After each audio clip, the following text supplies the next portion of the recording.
So, you want to start investing? Good for you. But with a million apps promising financial freedom, how do you know which one is right?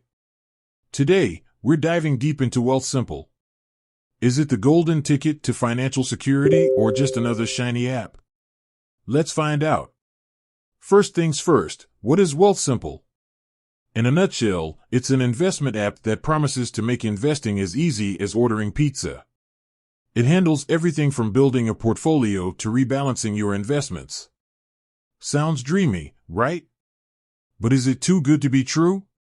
Let's break it down. One of the biggest selling points of Wealthsimple is its simplicity.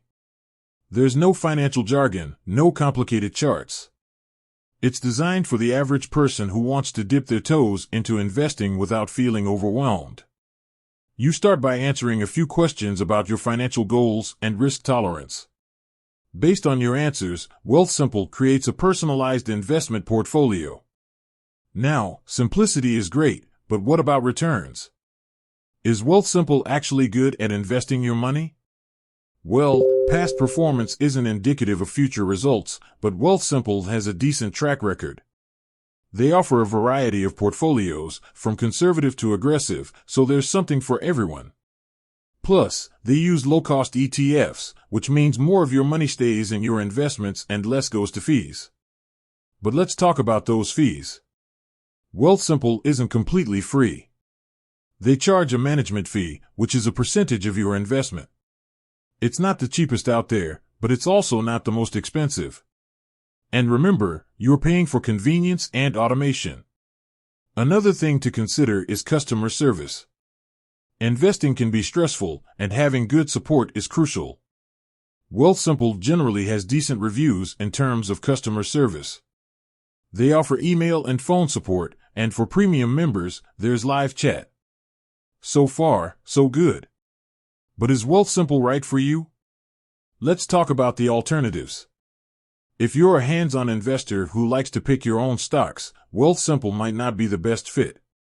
You're better off with a brokerage that offers more control. On the other hand, if you're a beginner who wants a low-maintenance way to start investing, Wealthsimple could be a great option.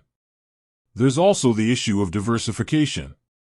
While Wealthsimple offers a variety of portfolios, you might want to consider adding other investments, like real estate or crypto, to your overall financial plan.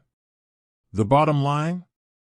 Wealthsimple is a solid option for those new to investing who want a simple, hands-off approach. It's not perfect, and there are other options out there, but it's definitely worth considering. Before you dive in, remember to do your own research. Investing always carries risk, and past performance is not indicative of future results. And as always, consult with a financial advisor if you have specific questions or concerns. With that said, thanks for watching, and until next time.